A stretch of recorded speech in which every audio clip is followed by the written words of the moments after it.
Homo Ludens, from A Time of Love and Tartan, by Alexander McCall Smith. Pat stared at Matthew. "You've gone bright red," she said. "Matthew, you're blushing." Matthew, who had been leaning forward in his attempt to discern the title of Pat's book, straightened up. "Am I really?" he mumbled.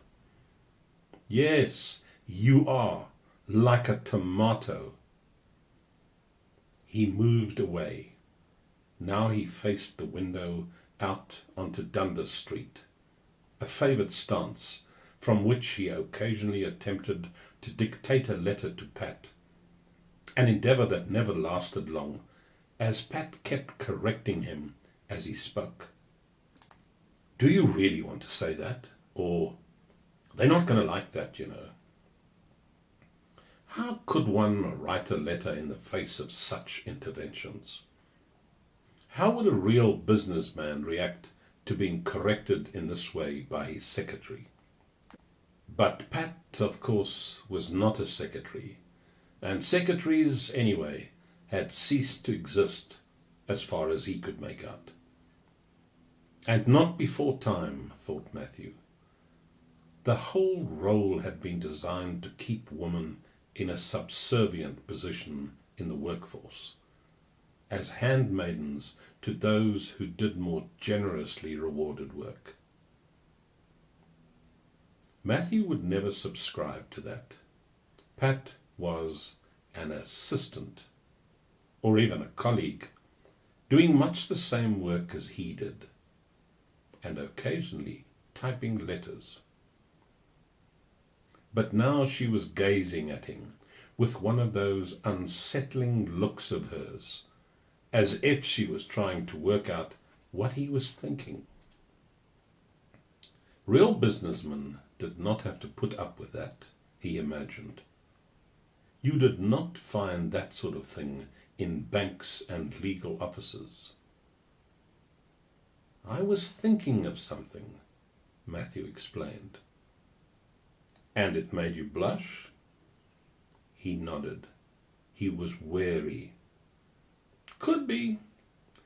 A rather embarrassing situation I was in a little while ago." She looked interested. "Oh yes, what?" Matthew did not answer immediately. It was none of Pat's business, and she shouldn't have asked him. It was rather like asking someone who has mentioned going to the doctor what they're suffering from. One did not do it. And it was the same with blushes, really. If somebody blushed, you should ask them what brought on the blush. He thought not. "I was accused of shoplifting." He would tell her that much, he decided. He need not go into further detail.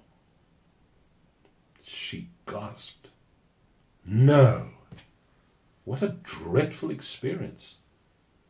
You know, I've often wondered what I'd do if somebody stopped me as I was leaving a shop and said, 'Excuse me, madam, what have you got in that bag of yours?' You know, I'd faint. I'm sure I would." "Yes," said Matthew. "It's not pleasant." "And had you?" asked Pat. "What?" She immediately corrected herself. "Oh no, sorry, I didn't mean to say that." Matthew looked at her reproachfully. "Do you think I would?" It was her turn to blush. "No, of course you wouldn't." She paused. "Where was it?" "In a bookshop." She nodded. "I've got a friend who works in a bookshop. She says it's a constant problem for them. People come in and steal books. But they also read them, you know. They come in and stand for hours reading books they're never going to buy. It must be galling for the bookshop. Yes, and then, Pat continued, then there are people who come in and head straight for the erotica section. Matthew stared fixedly out of the window. Erotica? Yes, the steamy stuff, like that book. What's it called? 50-something. Matthew resisted the temptation to look at her. He felt the back of his neck becoming warm. Yes, said Pat. They stand there in their dirty raincoats, reading that stuff. Sometimes the staff have to ask them to leave. Matthew said nothing. Pat laughed. She was telling me the other day that they caught somebody with a book tucked into his trousers. Red-handed, so to speak. Apparently he made a run for it. He pushed one of the customers over into a pile of recipe books, Jamie Oliver's latest. Then he ran out of the shop. Matthew was silent. He had not intended to collide with Mrs. Patterson Cowie. It was her fault for getting in the way. And she didn't really fall. It was more of a slow topple. But they've got it all on CCTV, Pat continued. They played it back and saw everything. His face, the works, all there. Matthew opened his mouth. Oh, they called the police. Really? He sounded distant, as if whispering from somewhere afar. Yes. And did they get him?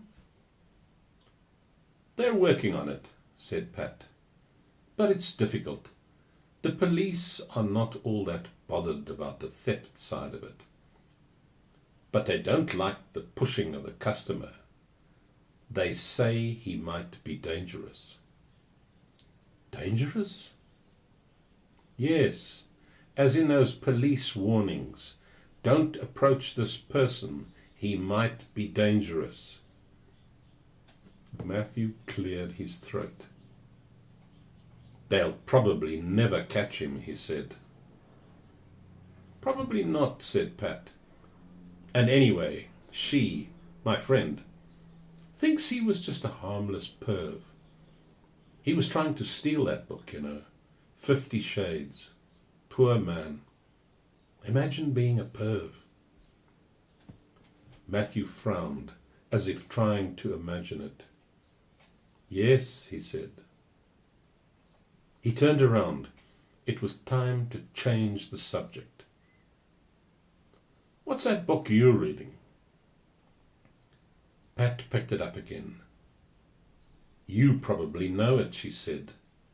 The Eclipse of Art. It's by Julian Spaulding. It's all about... I know it, said Matthew. He was relieved that they had moved on to art. I agree with him. It's very amusing on conceptual art, about how the whole thing has become a... She trailed off. A blind alley, said Matthew. A banal nothing, manipulated by a handful of wealthy collectors.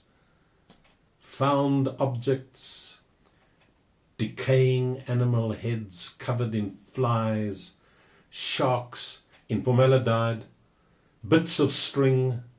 You should hear Angus on the subject, particularly the Turner Prize.